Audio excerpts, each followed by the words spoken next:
She's standing with her back against the locked bedroom door, crying in a way that says she's finally given up trying to hold herself together. 3 years holding this inside while watching the woman she loves plan a wedding to someone else. The photographs changed everything. The betrayal was supposed to be his, but it's the catalyst for a confession neither of them can take back. She says the words, "I have loved you for longer than I want to admit, and there's no way to unhear them. No way to pretend this is just friendship. The choice is impossible. Walk away and marry the man downstairs, or stay and face the woman who's been waiting 3 years to say this." If you want to hear uncensored, too hot for YouTube stories, check out my Patreon in the description. Tell us where you're watching from and subscribe. 3 weeks before that night, I had been planning a wedding. Not the way people usually plan weddings, with Pinterest boards and vision statements and the particular fever dream exhaustion that comes from making decisions about napkin folding at 11 in the evening.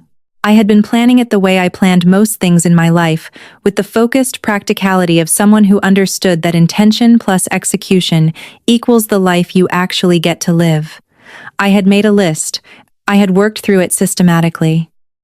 I had checked boxes and moved on to the next one. I had been doing the same job for 6 years, the same job that I had planned to do when I was 23, and had updated exactly once in the interim, when a title change made it slightly more accurate to what I actually did. I had bought the apartment I lived in with the kind of care most people brought to buying houses, spending weeks looking at paint samples and checking structural integrity, and assessing whether the neighborhood was stable enough to stay in for a decade.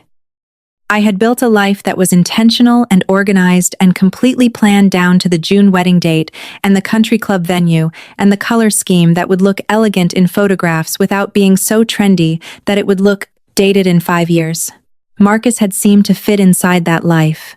He had seemed to understand that the life I had built was something I was proud of. He had seemed to want to be the person who stood beside me in it, rather than the person who asked me to dismantle it and build something different. That was, I would later understand, the most devastating part. He had not pretended, exactly. He had just existed in a version of the future with me without bothering to disclose that he was also existing in a version of the future with someone else, or at least exploring that option with his hand on her waist at a gallery opening on a Tuesday night. In a city where I thought he was at a work conference and I was at home with Iris, eating pasta and watching a movie that neither of us were particularly focused on, Iris had found the photograph online. Not looking for it. Not on purpose.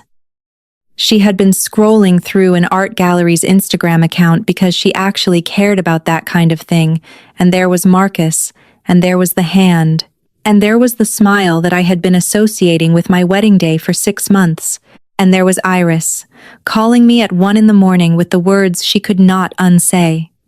I remember the drive to her apartment. I remember the specific way the streetlights looked at that hour, the way the city hollows itself out when you are driving towards something bad, and your body is running on adrenaline, and the understanding that the future you had been constructing was no longer going to be the future you lived. I remember the way Iris opened her door before I even knocked, like she had been standing there in the dark waiting for me to arrive and need her. She was in dark jeans and an old college sweatshirt, her hair long and loose the way she only wore it at home. And the look on her face when she saw mine was the look of someone who had been carrying the knowledge of my destruction for an hour, and had spent that hour understanding exactly what it was going to cost me to absorb it. I came in without a greeting. There was no greeting that applied to this situation.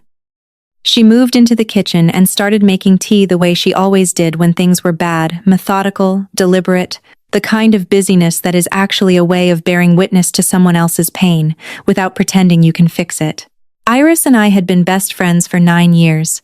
We had met in college at the kind of random dormitory assignment that actually changes your life if you are paying attention. Our shared dorm room had been small and awkward, and filled with the kind of tension that comes when 2 strangers have to negotiate privacy in approximately 100 square feet.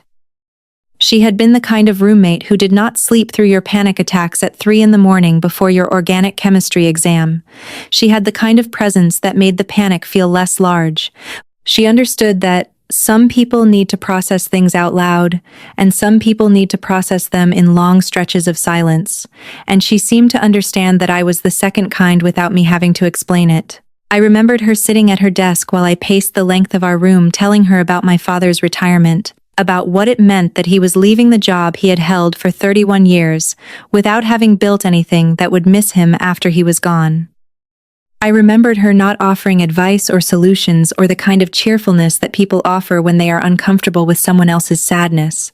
She had just listened. She had made a cup of tea at some point. She had said, "Eventually, he will figure out who he is without the job, and it will probably be difficult, and he will probably be okay."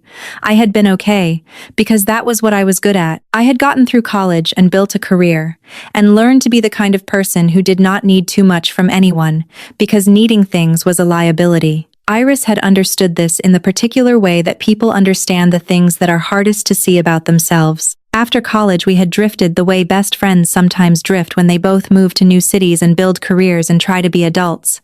We had kept in touch through text and occasional visits. She had come to my apartment for my 25th birthday and had brought wine and had listened to me talk about a failed relationship for 3 hours. I had gone to her apartment for her promotion at 30 and had watched her cry about something she wouldn't name. We had the particular nostalgia that comes from knowing someone who knew you before you knew yourself. Then, 3 years ago, she had moved back to the same city as me. She had taken a job at a nonprofit in development, good work, important work, but not the job she had actually wanted, which had been something in urban planning on the West Coast. She had given that up and returned to the city we had both left and taken. Work that was meaningful, but also temporary feeling. The kind of job you take when you are not sure what you actually want, and you need something to do while you figure it out. I had asked her why she had done it. We were at my apartment, and she was looking at the life I had built, the apartment I owned, the career I had established, the way I had constructed myself into something stable and impressive. She had said something about missing the weather and people she cared about, which I had accepted as the full answer because I was too self-absorbed at that point to notice that it was not. Over the 3 years since she returned, we had reconstructed the friendship into something different than what it had been before. Better, probably. More intentional.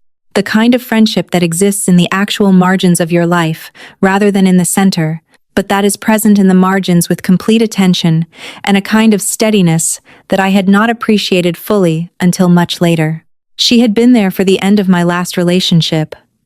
I had spent 3 nights at her apartment crying about what it meant that someone I had loved did not love me back. She had listened to me circle through the same conclusions over and over.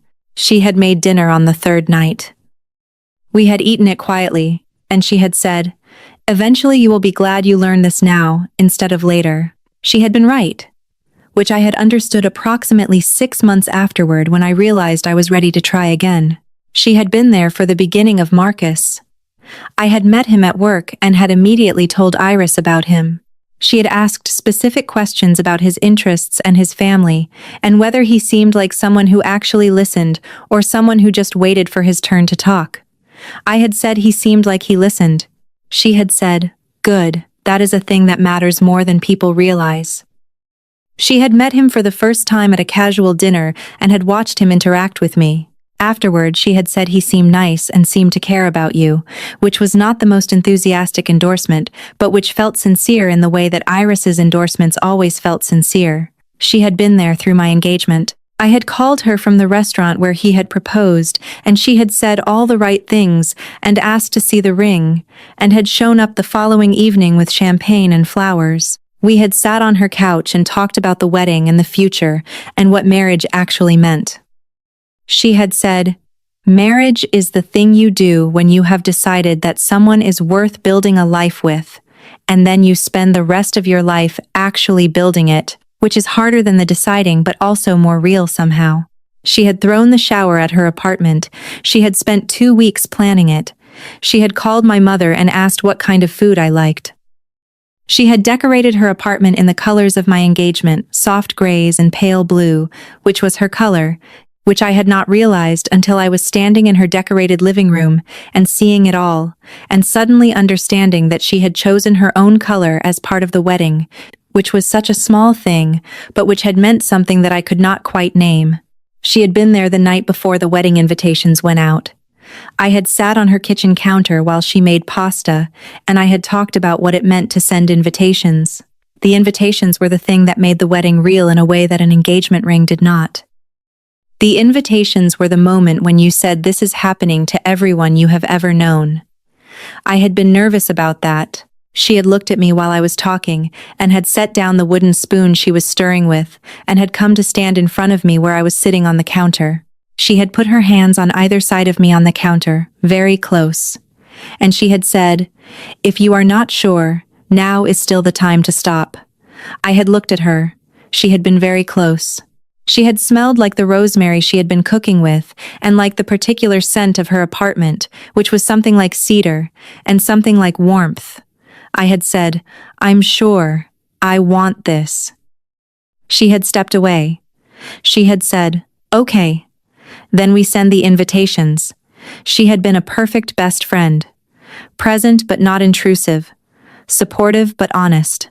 The kind of person you could tell anything to because you had learned, over years, that telling her things meant they would be held with care and never used against you, not even by accident. The kind of person who showed up at dinners to meet your fiancé, who threw you a shower, who asked you difficult questions about what you actually wanted, instead of letting you just move forward with what was expected of you.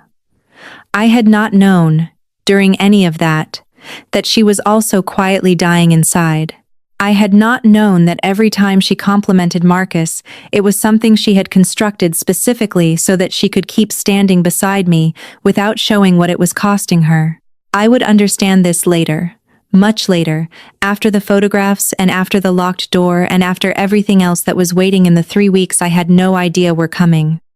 On the night of the photograph, I only knew that she had called me at 1 a.m, and that her voice was different, and that she had found something I needed to see. I only knew that she had made tea, and that she had the look on her face of someone who had been waiting to deliver news that would change the shape of my life. I only knew that she was not going to make me say it first. She was not going to ask me gently whether I was sure I wanted to see the photographs. She was going to show them to me, and let me fall apart, and be there while I was falling. 3 weeks after the photograph, I was sitting on her couch on an afternoon when the light was coming through her windows in that particular slanted way that made the dust visible and made the whole room look like something from another era. I was talking about venue changes and whether I should try to keep the wedding date or move it to later in the summer. I was talking about logistics as though logistics were the thing that mattered, as though the real question was not whether I should marry a man I was no longer sure I trusted, but whether I should marry him on the date I had already committed to or on a date that was more convenient for the 100 people I had already invited. I was saying something about how postponing might actually be better, because it would give Marcus and me time to work through this in counseling and to rebuild the trust that had been damaged. And something in Iris's face broke. She stood up from the chair across from me. She went to the window. She stood there without saying anything, just looking out at the street below her apartment where people were going about their lives and making decisions and moving forward with the plans they had made. I said, "What?" She said nothing. It was the kind of nothing that meant everything. It meant that she had reached the end of something. It meant that her patience, which I had been taking for granted like patience was an infinite resource instead of a finite one, had actually been running out all along, and I had just not been paying attention to the pace at which it was leaving. I said, "Iris." "What?" She turned around. Her face was doing something I had not seen it do before. It was doing what it looks like when someone is standing at the very edge of their own endurance and is deciding, in real time, whether to take another step or to let themselves fall. She said, "You cannot marry him." I stared at her. She walked toward me. She said, "I know you are scared, and I know the wedding is planned, and I know your mother is involved, and I know your brother already bought his plane ticket, and I know there is momentum and inertia, and all of the thousand small things that make endings harder than beginnings. But you cannot marry him." I said, "I haven't decided to marry him. I'm still figuring out what I think." "You are going to," she said, "because you are the kind of person who keeps appointments even when the appointment is destroying you. because you think canceling is worse than enduring. Because you are so practiced at swallowing your own pain that you actually believe that suffering through is a virtue and not a disability that you have learned to call strength. Her voice was not loud. It was even. It was precise. It was the voice of someone who had been holding something unsayable for so long that the saying of it was coming out in very measured pieces, because if she let it out all at once, it would break the structure she had built to contain it. I said, "I thought you were going to support me. Whatever I decided, that's what best friends do." She said, "I am supporting you. That is what this is. I am telling you the truth, instead of letting you disappear into the kind of marriage that will take you a decade to undo, because you thought the right thing to do was to keep your word, even when your word was destroying you." I said, "You don't get to decide what I do. You don't get to decide that this marriage is wrong just because you don't think it's right." She said, "You're right. I don't get to decide. But I also don't have to stand here and watch you do something that is going to break you without saying something about it. I don't have to pretend that my silence is kindness when my silence is actually cowardice."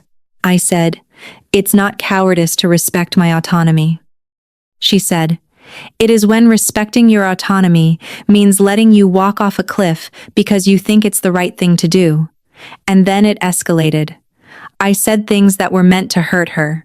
I said, "If you actually cared about me, you would trust me to make my own decision instead of trying to control what I do." She said, "If you actually trusted yourself, you would not be having this conversation with me. You would be having it with yourself, and you would already know what you actually want, instead of asking me to validate whatever choice you make." I said, "Maybe I come to you because you are the person who actually listens instead of judging." She said, "I am judging. I have been judging since the moment you showed me that photograph, and I saw what it actually meant, and I have been judging every single day since then, as you have tried to convince yourself that staying is the same thing as surviving." I said some things that were meant to hurt. I said, "You have always been obsessed with how I live my life, and maybe that has more to do with your own failures than with actually caring about me." I said, "You are the one who moved back to a city you did not want to move back to for a job you did not actually want. Maybe you should focus on your own life, instead of monitoring mine so carefully, and inserting your opinions into decisions that are not yours to make." The moment I said it, I understood that I had found the exact pressure point, the exact place where she was most vulnerable, the exact thing that would hurt her the most. She looked at me like I had slapped her across the face. I said, "I'm sorry, I didn't." She said, "Yes, you did," and then she moved. It was not violent, it was not uncontrolled. It was the way someone moves when they have finally decided that the version of restraint they have been maintaining is more dangerous than the version of truth would be. She crossed the room and put her hand on my arm, and the contact burned. She said, "Get up." I got up because the tone was not the tone that invited argument, because her hand was on me, and the touch was breaking something in both of us. She walked me backward toward the hallway. I said, "Iris, what are you doing?" And she did not answer. She did not waste words. She opened the door to her bedroom, and then she was pushing me inside, not roughly, but with the kind of firmness that said this was not negotiable. The firmness was there because if she let go, she would start crying, or start yelling, or start doing something else that she had decided was no longer survivable to not do. She locked the door behind us. The sound of the lock was the loudest thing in the room. It was the loudest thing in the world. It was the sound of a decision being finalized. It was the sound of a boundary being crossed that neither of us could uncross. I said, "Open the door." She said, "No." I said, "This is insane." "Iris, unlock the door."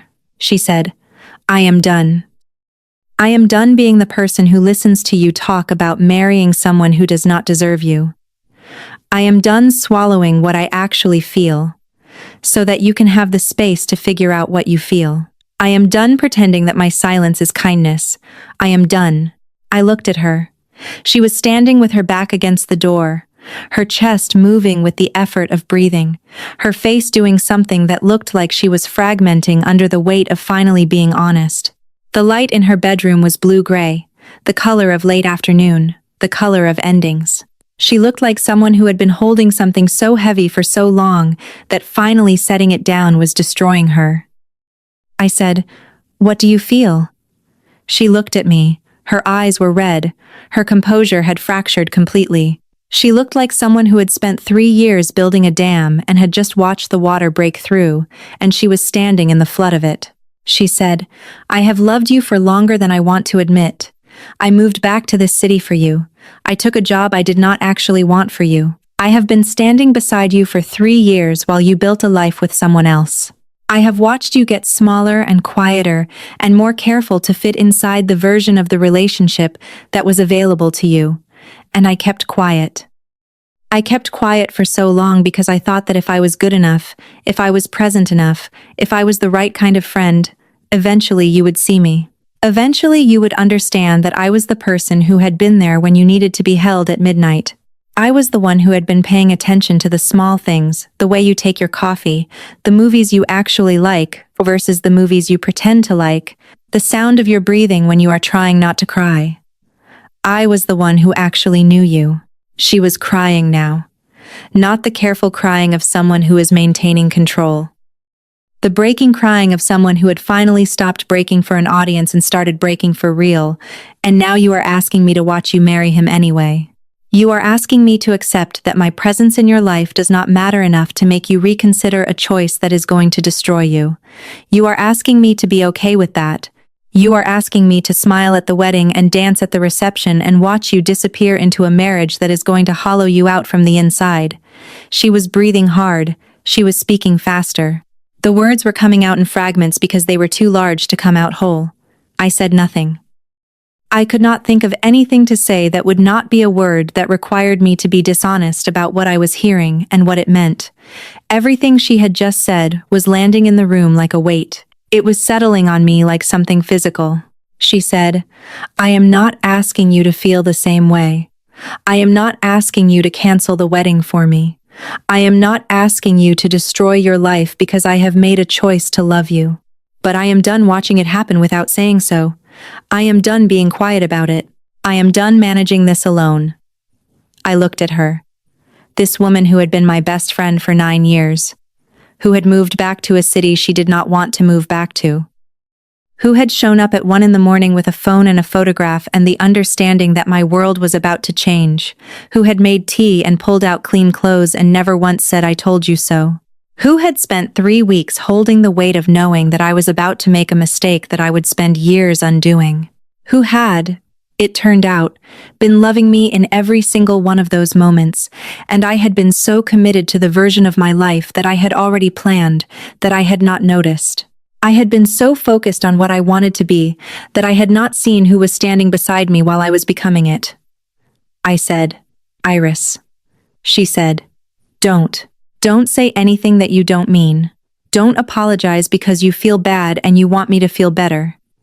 Don't lie to me now just because you finally understand what the truth is." I said, "What if I don't know what I feel?" She said, "Then that is honest at least. That is something. That is not you telling me that you appreciate my friendship while you go marry someone else and erase the last 3 years from the history you tell yourself." The bedroom was very quiet. The city was outside the windows, muffled by curtains and distance. The afternoon light was fading. We were locked inside a space that had become very small and very large at the same time. I understood, in that moment, that I had been running from this conversation for 3 weeks.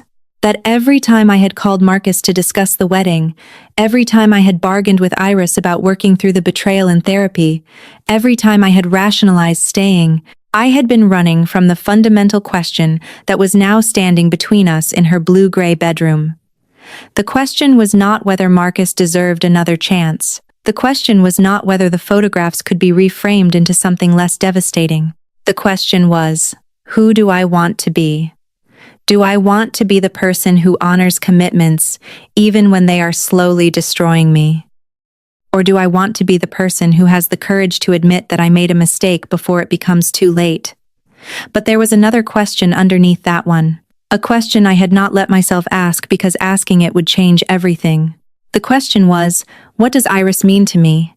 Not as a friend, not as someone who showed up at midnight with a photograph, but as a person who has been quietly loving me for 3 years while I built a life with someone else. What does it mean that the person I trust most in the world is also the person I have been taking for granted? I said, if I do this, if I call Marcus and I tell him I cannot marry him, I need to know that it is because I actually know something about myself and not because I am running away from something that is hard. She said, I know. I said, I need to know that you would be okay if I chose him, if I worked through this and decided that what I have with him is actually worth rebuilding. She said, I would not be okay, but I would understand that it was your choice and I would respect it. I said, that's not the same thing.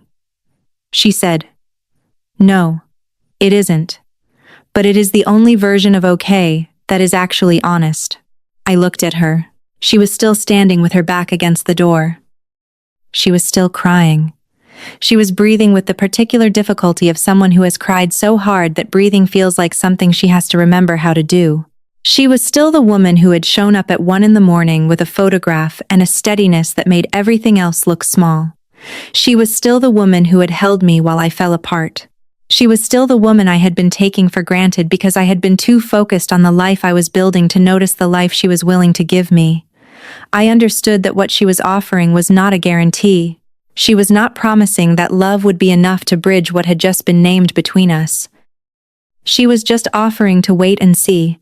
She was offering to be honest about what she felt and to respect whatever choice I made, even if that choice destroyed her. That was the bravest thing I had ever heard anyone say. I said, if I do this, if I call Marcus and I tell him I cannot marry him, I need to know that it is because I actually know something about myself and not because I am running away from something that is hard. She said, I know. I said, I need to know that you would be okay if I chose him. If I worked through this and decided that what I have with him is actually worth rebuilding. She said, I would not be okay. But I would understand that it was your choice, and I would respect it. I said, that's not the same thing. She said, no, it isn't. But it is the only version of okay that is actually honest. I looked at her. She was still standing with her back against the door. She was still crying. She was breathing with the particular difficulty of someone who has cried so hard that breathing feels like something she has to remember how to do. She was still the woman who had shown up at 1 a.m. with a photograph and a steadiness that made everything else look small. She was still the woman who had held me while I fell apart. She was still the woman I had been taking for granted because I had been too focused on the life I was building to notice the life she was willing to give me. I said, I need time.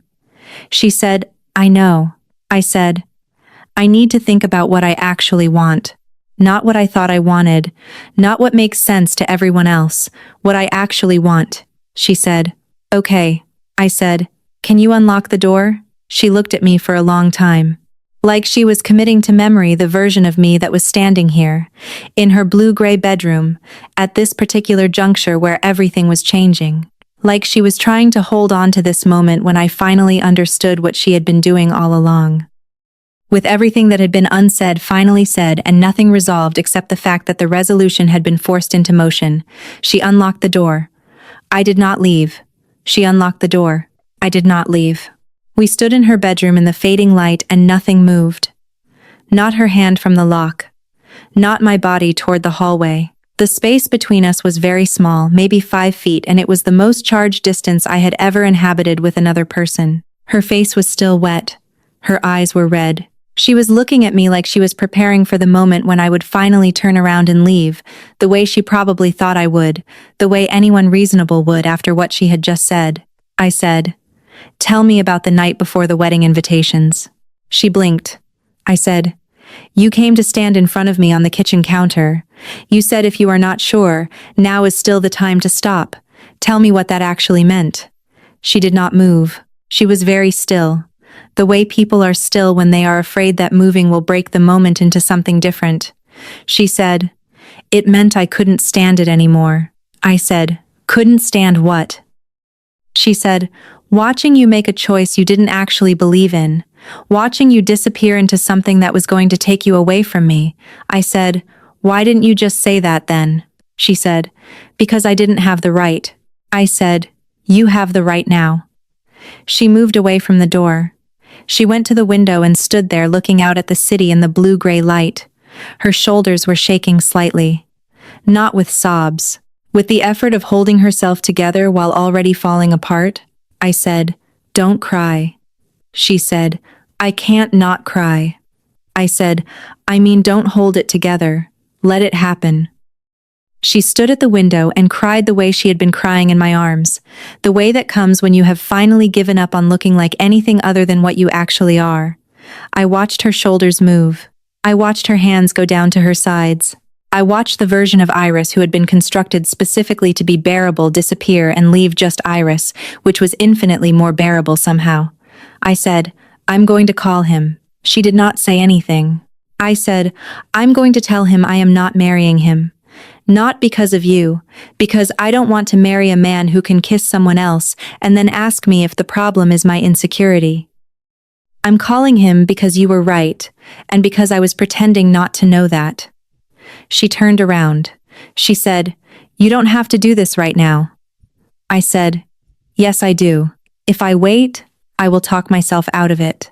If I wait, I will spend 3 more weeks trying to convince myself that this is fixable and it's not. This is the moment when I know what I need to do and I'm actually going to do it." I took out my phone. I found his number. My hands were shaking slightly. This was the moment where my entire life was about to change shape. This was the moment where I said no to the future I had planned and opened myself up to a future I couldn't see yet. I dialed. He answered on the first ring. He said, "Are you coming home?" I said, "No. I'm calling to tell you that I can't marry you. I'm canceling the wedding." There was a silence that lasted maybe 3 seconds. Then he said, "Can we talk about this in person?" I said, "There's nothing to talk about." I saw the photographs. You tried to reframe them. I spent 3 weeks trying to convince myself that you were right and I was paranoid. I'm done trying to convince myself. "I know what I saw and I know what it meant and I'm not marrying you," he said. "You're making a decision based on emotions right now. You need to sit with this for a few days before you do something you'll regret." I said, "I've been sitting with it for 3 weeks. This is me sitting with it. Every single day. And my final answer is no. I am not going to marry you. I am not going to work through this in therapy. I am not going to rebuild trust that shouldn't have been broken. I'm done." He said, "Tasha, you're being unfair. We have invested so much in this relationship. You can't just throw it away because of one mistake." I said, "One mistake that involved you kissing another woman and letting things progress further than they should have while I was at home planning a wedding. That's not a mistake, that's a choice. And you made that choice. And now I'm making mine." He said, "What about the guests? What about the deposits? What about your mother? What about your family?" I said, "I will handle the logistics. I will call people. I will figure out the financial consequences. You handle explaining to people why the wedding is not happening. You can blame me, or you can tell them the truth. I don't care which one you choose." He said, "I'm not accepting this. We're going to talk about this in person, and we're going to figure this out." I said, "We're not going to figure this out. There's nothing to figure out. I'm not marrying you. I will not be persuaded by you showing up at Iris's apartment. I will not be swayed by you telling me this is a decision made in the heat of emotion. This is the clearest I have been about anything in weeks." I said, "I'm hanging up now. I will text you my attorney's information. If you want to discuss the apartment or the things we own together, talk to them. I don't want to talk to you again." He said, "You're going to regret this." I said, "The only thing I regret is that I didn't trust my own instincts about the photographs, instead of listening to you try to gaslight me into thinking they meant something different than what they actually meant." I hung up. I stood in Iris's bedroom with my phone in my hand and understood that I had just made the biggest decision of my adult life without asking anyone's permission or validating it against anyone else's expectations. I had made it alone, sitting in a room with someone I was terrified to trust, and I had chosen to trust her anyway. I said, "It's done." She turned around. Her face was a map of everything she was feeling, grief and relief and terror, and the particular exhaustion that comes from finally telling the truth after 3 years of holding it in. She said, "You called him from my bedroom." I said, "Yes." She said, "You didn't say you loved me." I said, "No." She said, "You didn't say you were leaving him because of me." I said, "No." She walked toward me. She stopped a few feet away. This was the moment where she was supposed to give me space. This was the moment where the quiet one was supposed to step back and let me process and not assume that my decision to cancel the wedding meant anything about what I felt for her. I said, "Don't do that." She said, "Do what?" I said, "Step back, give me space. Treat this like I've done you a favor by finally listening to you." She said, "I'm trying to give you room to figure out what you actually want." I said, "I want to figure out what I want. But I want to figure it out with you standing close enough that I can remember what it feels like to have you near me." She closed the distance. She did not touch me right away. She stood in front of me and let me see her face and her red eyes and the way she was breathing and the complete absence of any version of herself that was performing composure for anyone. I said, "How long have you been loving me?" She said, "I don't know exactly. Sometime in the first year after I moved back. I remember I was making coffee in my apartment, and I was thinking about you, and I understood that it was not just missing you. It was wanting to be the person you reached for first." I said, "And you didn't say anything for 2 years." She said, "I said it every way I knew how. That didn't require me to say the words. I was there at midnight. I threw your shower. I asked you difficult questions. I held you when you cried." I said, "But you never asked me to choose you." She said, "I did tonight. I'm sorry. I know I shouldn't have. I know it wasn't fair." I said, "Stop apologizing." She said, "I'm not sure I know how." I looked at her for a long time. She was looking back at me with the expression of someone who had just said the thing she had been holding inside for 3 years and was now bracing for whatever came next. I said, "I am not ready to say I love you. I'm not ready to know if what I feel is something new or something I've been feeling for a long time and didn't understand. But I am asking myself the question, and that matters." She nodded. She understood what I was saying without me needing to say more. I said, "But I am ready to find out. I am ready to be here long enough to actually know." She said, "That's enough." I said, "Is it?" She said, "It's more than I have any right to ask for." We stood in the bedroom without moving. The space between us was still the same, maybe 5 feet, the distance that defined the boundary we were both trying to maintain. But something had shifted in the air.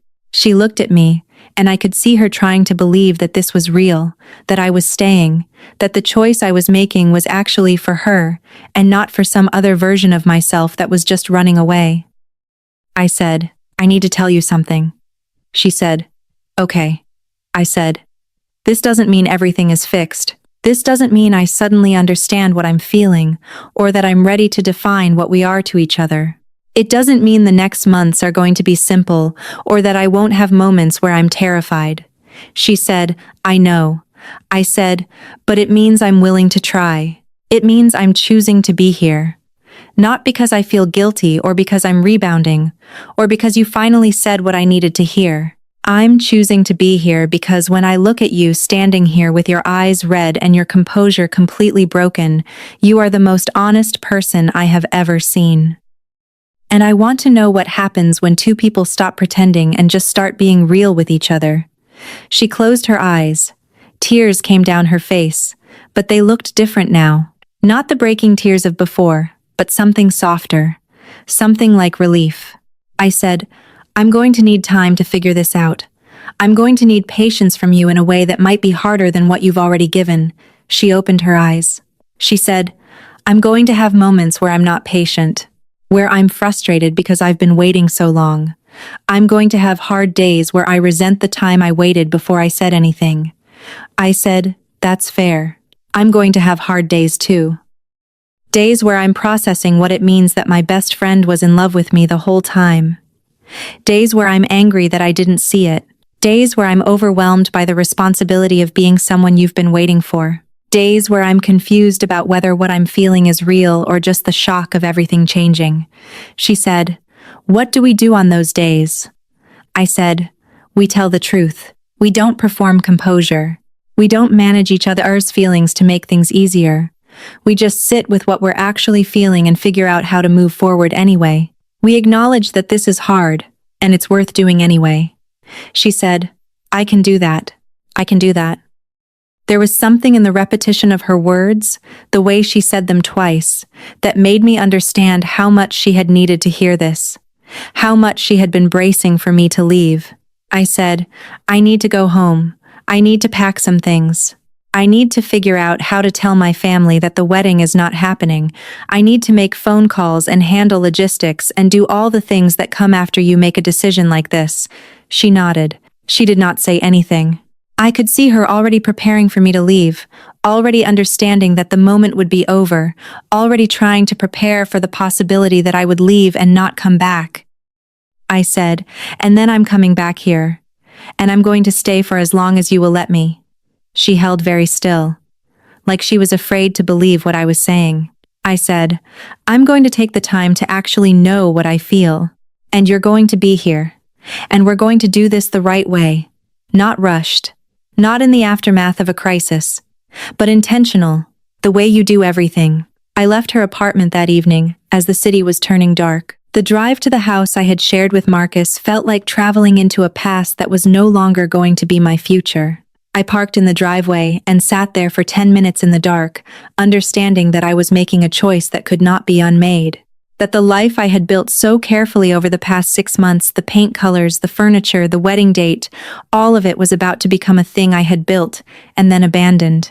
I thought about Marcus, about whether he was still at work, or if he had gone to meet Celine, or if he was already home waiting for me. I thought about whether he was capable of understanding what he had done, or if he would spend the rest of his life telling himself that he had made a small mistake and I had overreacted. I thought about whether I owed him more than this, more explanation, more of a chance, more of my time, but I understood that the real issue was not whether Marcus deserved another chance. The real issue was that I deserved to not have to wonder about photographs in the middle of the night. I deserved to trust the person I was supposed to marry. I deserved to feel secure in the choice to build a life with someone, instead of constantly bracing for the moment when that choice proved to be wrong. The house was quiet when I went inside. Marcus was not home. I moved through the rooms I had decorated so carefully, understanding that the person who had decorated them was not the person I was now. That person had believed that intentionality and planning were enough. That person had believed that the right color scheme would guarantee the right life. That person had not yet learned that sometimes the right life looks nothing like what you planned.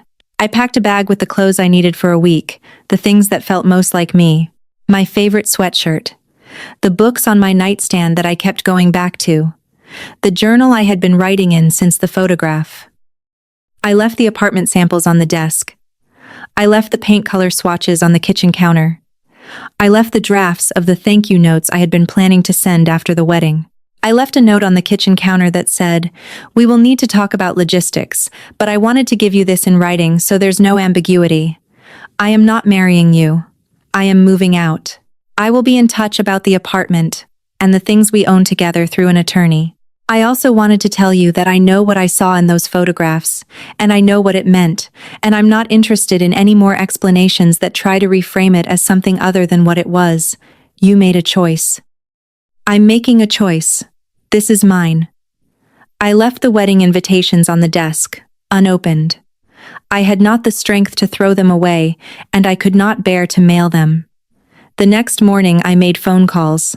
I called the venue. I called the caterer. I called the photographer. I called the florist. Each conversation was the same shape, an explanation, an apology, a discussion of cancellation fees and lost deposits. By the end of the second day, I had spent $3,000 to undo the plans I had spent 6 months making. The financial consequence was shocking. The emotional consequence was relief. I sent emails to my mother, my brother, my closest friends. I did not give them the full story. I told them the wedding was canceled, and that I would explain more when I was ready, but that for now, I just needed them to understand that it was the right decision and that I was okay. My mother called immediately. She said, "Is it Marcus?" And I said, "Yes." And she said, "Oh, sweetheart." And then she said, "Do you need me to come?" And I said, "Not yet, but soon." And she understood that I meant I needed time to build something solid with Iris before I introduced that reality to my family. I drove back to Iris's apartment at 11 at night. The sky was dark. The streets were quiet, the way city streets are quiet at that hour, not peaceful, just empty of the people who made them loud during the day. She was on the couch with a book when I came in, but she wasn't reading. She was just sitting there holding it and waiting for me to arrive. She had been waiting for 3 years.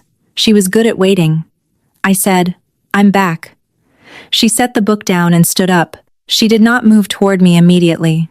She was giving me the space to come to her if I wanted to, which was exactly the right thing to do. I walked across the room and sat beside her on the couch, and for the first time since that morning, I felt like I could breathe. I said, "I'm going to need time to process everything. I'm going to need time to not feel like I made this decision under duress." She said, "I know." I said, "I'm going to need you to be patient with me in a way that is different than you've been patient before. The patience you've shown me so far was the patience of someone who was waiting for a moment that might never come. This is going to be different. This is going to be the patience of two people who are trying to figure out what they are to each other when the ground underneath them is still shaking." She said, "Okay."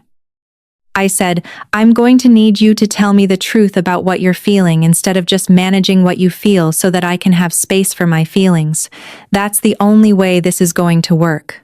If you pretend to be patient and kind while you're actually falling apart, it's not going to hold." She said, "That will be harder for me than anything else you could ask. Telling people how I'm really feeling, it's not something I know how to do." I said, "I know. That's why I'm asking for it. Because if we're going to build something real, it has to be built on actual honesty, not the performance of honesty." We sat on the couch for a long time without talking. The city was outside the windows. The apartment was quiet in the way that apartments are quiet when two people are in them but are not performing for anyone. Eventually, she said, "Do you want to stay here tonight?" I said, "I'm supposed to go home and pack a bag." She said, "You can go home tomorrow. Stay here tonight. I don't want you to go back there tonight when you're like this." I went to her bedroom. I borrowed one of her t-shirts and a pair of her sweatpants. The clothes were soft and smelled like her, and like the detergent she used that was some kind of unscented thing that she said was less aggressive on her skin than the perfumed versions. I felt smaller in her clothes. I felt held. We lay in her bed without touching at first. She was on her side facing me. I was on my back staring at the ceiling. The darkness was complete. Outside her windows, the city was still awake, but inside the bedroom it was just the two of us and the sound of our breathing. I said, "I'm terrified." She said, "Of what?" I said, "Of making another choice that I'm going to regret. Of confusing gratitude with love. Of building a life with you and realizing 3 years from now that I was just running away from Marcus instead of running towards something real. Of destroying both of our lives because I was so desperate to escape one situation that I didn't think about what I was running into." She said, "That's fair. That's a fair thing to be terrified of." I said, "It doesn't feel fair. It feels like I'm going to destroy both of our lives, and I don't want to destroy your life. You've already sacrificed so much, you've already given up so much. And now I'm asking you to wait again while I figure out if I'm capable of loving you the way you deserve to be loved." She said, "My life was destroyed the moment you met Marcus and started planning a wedding that wasn't going to fulfill any of the things I actually wanted. I spent 3 years in ruins. I spent 3 years watching the person I love disappear inside a relationship that was making her smaller. You're not going to destroy my life by choosing differently. You're going to save it." I understood, hearing her say this, that she believed it. That she had already lived through the worst version of this story, the version where I married Marcus and she spent the next 30 years watching it happen. That any other ending, Even one where I eventually left her after we tried to build something together would be better than that. I rolled onto my side to face her. We were very close but not touching. I could see her face in the darkness, the outline of her features, the way she was looking at me like she was afraid to blink and miss something. I said, "Tell me about the deployment." She looked at me. I said, "You moved back to the city. You got a job in development at a nonprofit. Tell me exactly what you did when you knew." She was quiet for a long time. She said, "I saw a post on social media from your college roommate. She was announcing her engagement. There was a photo of a group of us from sophomore year, and you looked so happy in that photo. You looked like someone who believed the world was going to be what you wanted it to be." And I realized I had been so focused on building a career on the West Coast that I had not been part of your actual life for 3 years. And I understood that if I did not move, I was going to spend the rest of my life wishing I had when I had the chance. I said, "So you came back?" She said, "I came back." I said, "And you took a job you didn't actually want." She said, "I took a job that was meaningful and that allowed me to be in the city where you were." I told myself I was just coming back to rebuild the friendship. I told myself that was the entire reason. I said, "But it wasn't." She said, "It wasn't." By the time I actually moved back, I already knew what I felt. I was just hoping that being here would be enough, that the friendship would be enough, that I could build a life that was rich enough without the thing I actually wanted, that I wouldn't spend all my time wanting it anyway. I said, "Did it work?" She said, "No." Every time I saw you with Marcus, every time you mentioned the wedding, every time you became smaller inside that relationship, I understood that I had made a choice that was not sustainable. I was choosing to love you in ways that were slowly destroying me because I didn't have the right to choose differently. I said, "You could have just said that then." She said, "I wasn't sure I had the right to say it. I wasn't sure I had the right to ask you to consider my feelings when I had made the choice to move back with such incomplete honesty about why. I wasn't sure I had the right to love you in a way that required something from you that you hadn't offered." I said, "You have the right now." She said, "I do." Over the next month, I handled the logistics of a canceled wedding. I called the venue and negotiated the terms of the cancellation. I called the caterer and explained that I would not be needing their services. I called the photographer and watched her try to hide her disappointment. I called the florist and felt absurdly grateful that she was kind about it. Each conversation cost something. Each conversation also freed me from something else. I reached out to people who had already made plans and explained that the wedding was not happening and that I was sorry for the disruption and the inconvenience and the loss of whatever excitement they had been feeling about attending. I listened to confusion. I listened to judgment.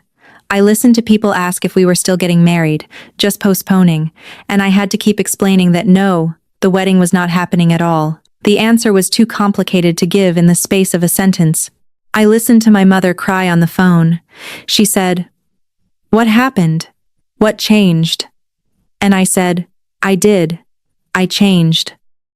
I realized I was building a life that I didn't actually want, and I stopped before it was too late.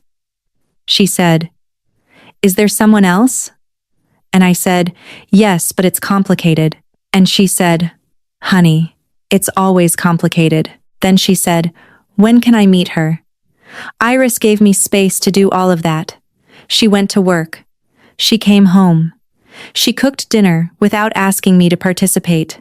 She let me sit on her couch and process the shame I was feeling about canceling the wedding, and the relief I was feeling about not marrying Marcus, and the confusion I was feeling about what I actually wanted my life to look like.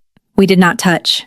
Not because we were staying apart intentionally, but because the touch felt like a confirmation of something that I was not ready to confirm yet. I was not ready to promise that my feelings would become what she needed them to be. I was not ready to say that the choice I had made was based on love instead of desperation. We existed in a space that was somehow both intimate and completely boundaried, and that boundary felt important for both of us to maintain. We fell into a rhythm where she would cook and I would set the table, where she would do the dishes and I would dry them, where she would go to bed and I would follow after finishing a chapter of whatever book I was reading to avoid my thoughts. We developed small rituals. Morning coffee at a specific place. Dinner always at 7.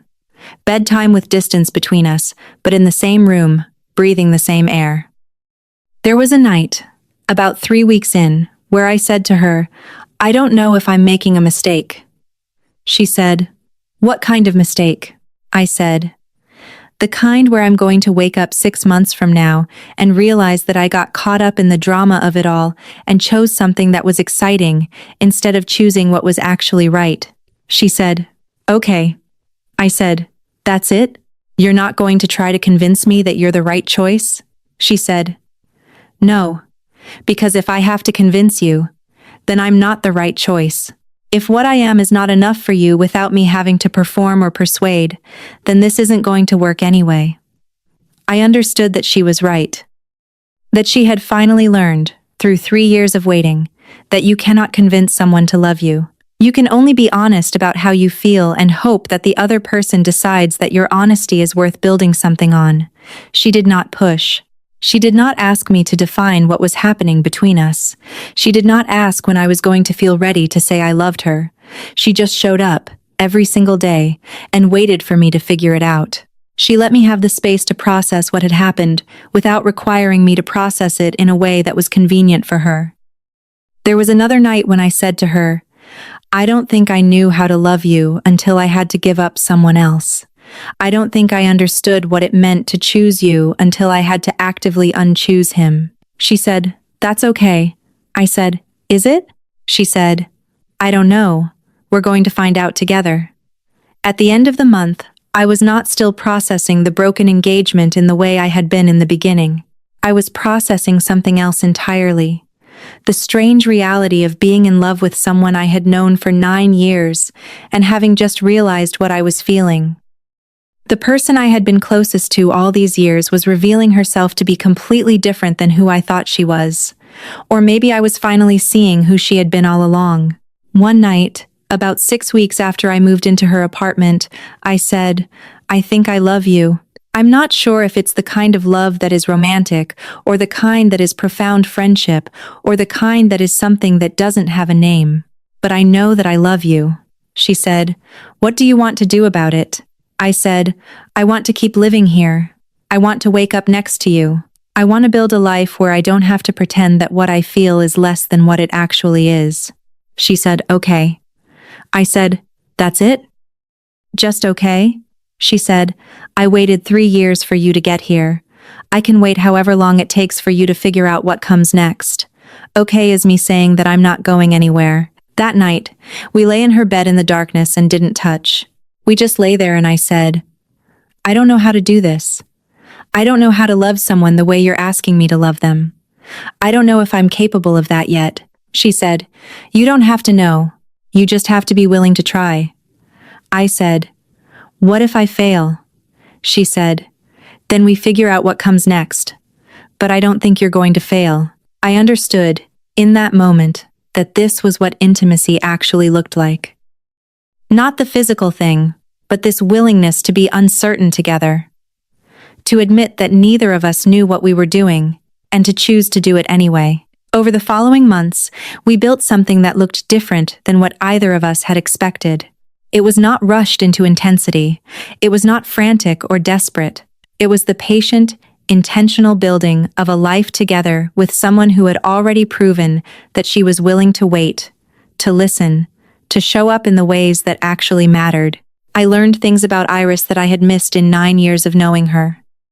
I learned that she took her coffee the same way every morning, but that she actually preferred tea and had been taking coffee because it meant she had one more reason to go to the coffee shop near our apartment. I learned that she hummed while she worked in the kitchen, the same 3 bars of a song over and over, and that it was her way of processing things without needing to verbalize them. I learned that she cried during nature documentaries but never during sad movies, which she said was because nature documentaries reminded her that there were forces bigger than human pain, and that was somehow comforting instead of devastating. I learned that she had spent 3 years taking a job in nonprofit development because she believed in the work, and because it was convenient, and because it allowed her to be near me. But she had wanted to go into urban planning because that was what made her feel alive. That was where her actual mind lived.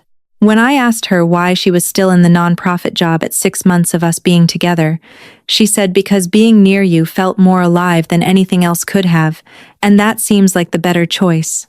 I said, that's not the better choice. That's the choice where you sacrifice something important for someone else. I don't want to be the reason you're not doing what you actually love. She said, I'm scared of going back to school. I said, I know. Go anyway. I'll be there. I'll listen to you talk about site analysis and land use planning and whatever else you're learning. I'll make you coffee before your early classes. I'll wait for you to feel sure about it. She said, what if I fail? I said, then you fail, and you come home and I feed you dinner and we figure out what's next, but I don't think you're going to fail. She went back to school in the fall. She was terrified on the first day. She had been away from school for 8 years. She was older than most of her classmates. She did not know if she could actually do the work. She spent the first week convinced that everyone in her classes could see that she didn't belong there, that she was an imposter pretending to have skills she didn't actually have. I showed up at every class with her. I sat in the back and watched her come alive in a way I had never seen before. I listened to her talk about site analysis and landscape urbanism, and the ways that cities could be designed to serve the people who lived in them, instead of extracting value from them. I watched her hand go up in class to ask questions. I watched her stay after to talk to the professor about a paper she was working on. I watched her become the version of Iris who was not managing anything for anyone, just living inside her own intelligence and passion. She brought home sketchbooks filled with designs for spaces that didn't exist yet. She talked about stormwater management and green infrastructure, and I listened to her even though I did not understand half of what she was saying, because the important thing was not that I understood. The important thing was that she understood, that she was giving herself permission to want something complex and intellectual and completely her own. Publicly, we were careful at first. We let people know that I had moved in with Iris. We let them understand that we were building a life together. We did not make an announcement. We did not stand up at a family dinner and declare anything. We did not force anyone to use words they were not ready to use. We just existed in the way that two women exist when they have chosen each other, and most of the people who mattered understood what that meant by watching how we looked at each other. 9 months after the photograph, I ran into Marcus at a coffee shop. He was with Celine. Her hand was on his arm and he was smiling at something she had said, and they looked like what we had probably looked like from the outside, like two people who had made a choice and were living inside it. I did not feel angry. I felt relieved. He had found someone else to build a life with. That life was going to be different than the one he had planned with me, but it was his to build now, and I had given him the space to do it by refusing to marry him and by not spending years trying to rewrite what had happened in that photograph. I texted Iris. I said, I just saw Marcus. He was happy. I think that's good. I think that means we both made the right choice. She texted back immediately. I know you did. Come home. When I told Iris about seeing them later that day, she said, Are you okay? I said, I'm more than okay. I'm exactly where I want to be. She reached over and took my hand. We sat like that for a long time. Not talking, just understanding that we had both somehow made it to the other side of something that had seemed impossible.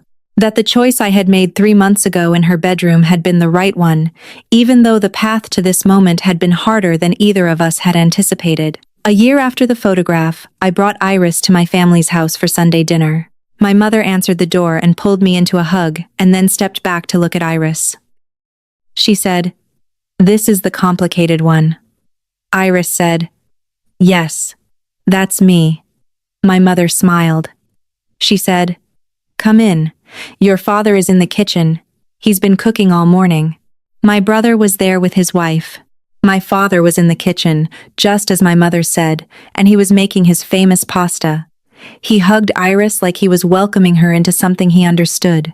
At the table, my mother put her hand on Iris's arm and asked about school, and listened to Iris talk about a project she was working on that involved transforming an abandoned lot in the city into a space for the community. My father said, You're going to change this city. Iris said, I'm going to try. After dinner, my mother pulled me aside. She said, "She looks at you the way I look at your father." She said, "I'm glad you waited to figure out what you needed, instead of settling for what was easy." I understood then that my mother had known for longer than I had that something was wrong with Marcus. That parents probably always know. That she had been waiting for me to figure it out and had not said anything because I needed to come to it myself. It took me another month before I said the words out loud and felt like they were actually mine and not something I was saying because it was expected of me or because Iris was waiting to hear them. I had rehearsed saying it. I had practiced the words in my head 100 times, trying to understand when I had crossed from confusion into clarity. I had crossed it on an ordinary Tuesday when she came home from class and talked to me about stormwater management for 20 minutes, and I realized that I was less interested in understanding what she was saying and more interested in listening to the particular way her voice changed when she was excited about something. I realized that what I loved about her was not the fact that she had been patient with me, but the fact that she was finally, after 3 years, being herself. It was the morning of that same Tuesday, a week later, when I said the words. I was standing in our kitchen, watching her make tea the way she made tea every morning, in the same methodical way she did everything. She moved with intention. She chose each gesture. There was no waste in her movements and no wasted feeling in her heart. I said, "I love you." She froze. The tea bag was halfway into the mug. I said, "I'm not saying it because you've been waiting. I'm not saying it because I feel like I owe it to you. I'm saying it because I woke up this morning and I understood that the person I am now, the version of me that is stronger and more honest and less willing to accept crumbs of attention from people who don't actually see me, that version of me only exists because you refuse to keep managing your feelings for my comfort. You were honest when it would have been easier to lie. You pushed when it would have been easier to let me go. And I love you for that. I love you for that and for 1,000 other things that I'm going to spend the rest of my life discovering." She set down the tea. Her hands were shaking. She turned around and looked at me like I had just said something in a language she had been waiting her whole life to hear. She said, "I have been waiting to hear you say that since the first day you moved back to the city. And every day since, I kept thinking maybe today will be the day. And now it is." I said, "I'm sorry you had to wait so long." She said, "It was worth the wait. Every minute of it, even the hard parts, was worth the wait. Because the version of you that can say those words and mean them is the only version that I actually wanted anyway." She held out her hand. I took it. We stood in the kitchen in the morning light and understood that we had both made it to the other side of the thing that had almost destroyed us. We had made it to the place where the quiet one had finally said what she needed to say, and the person she loved had finally heard it and had chosen to believe it and had chosen her back. We were visible now. My friends knew. Iris's family knew. When people asked who I was living with, I said Iris. When they asked if we were together, Iris answered. We went to dinner as a couple. We went to her family events as a couple. We existed in public as ourselves, without apology, without pretense, without measuring how comfortable it made other people. It was the kind of life I had been building toward my entire adult life. I just did not know what it looked like until someone I had known for 9 years finally pushed me into a bedroom and locked the door and told me the truth. We got coffee every morning at the same place on the corner near our apartment. The barista knew our order. He knew to make Iris's tea instead of her coffee. He knew that I wanted an oat milk latte, and that we wanted to sit in the corner by the window. We sat there most mornings before Iris went to school and before I went to work, and we did not do anything special. We just sat and existed in the presence of each other, and understood that this was the foundation of everything we were building. One morning, Iris said, "I'm going to propose to you." I laughed. I said, "That's my job." She said, "Why is that your job?" I said, "It's just how it usually works." She said, "I don't care how it usually works. I waited 3 years for you to figure out what you felt. I'm not waiting for you to propose. I'm going to do it." She pulled out a small box from her jacket pocket. It was simple, a band of white gold with a single stone, not large, not flashy. Just exactly right for Iris. She said, "I love you." I have loved you for longer than I want to admit. I'm asking you to marry me. I'm asking you to build a life with me. I'm asking you to let me keep choosing you every single day for the rest of our lives. I said. Yes. She slipped the ring on my finger. It fit perfectly, like she had been carrying it with her for months, like she had known this moment was coming even before I did. The woman at the table next to us clapped. The barista came over and said, "Congratulations, this one's on the house." 2 months later, we got married at City Hall with my mother and Iris's parents and my brother and Iris's brother. It was small and quiet and completely ours. We did not invite the people who might have been invited to the June wedding. We did not have a dress and a tuxedo. We had clothes that we loved, and we had each other. And we had the people who actually knew us. Standing witness to the fact that we were choosing this, choosing each other, choosing to build something that was going to last. My mother cried. Iris's mother cried. Everyone cried. The judge who married us said, "I've been doing this for 30 years, and I can tell when people actually want to be here. You two want to be here." We said our vows in the office of City Hall with the light coming through the windows, and I understood that this was the ceremony that mattered, not the one with 300 people and a color scheme. This one, with the people who actually loved us, and the woman I was choosing to spend my life with standing in front of me and saying yes. That night, we went home to the apartment. We opened a bottle of champagne that Iris's mother had left for us. We stood on the balcony and looked out at the city, and understood that we had made it all the way through. From the photograph to the locked door to this moment, where we were married and real and visible to anyone who looked. I said, "Thank you for pushing me into your bedroom." She said, "Thank you for not leaving when I locked the door." I said, "Where would I have gone?" She said, "Anywhere. You could have left. You could have walked away and married Marcus and lived a life that was smaller but less complicated." I said, "That would have been the worst thing I could have done. That would have been choosing safety instead of choosing truth." She said, "I know. That's why I'm so glad you stayed." And I finally had the sense to listen.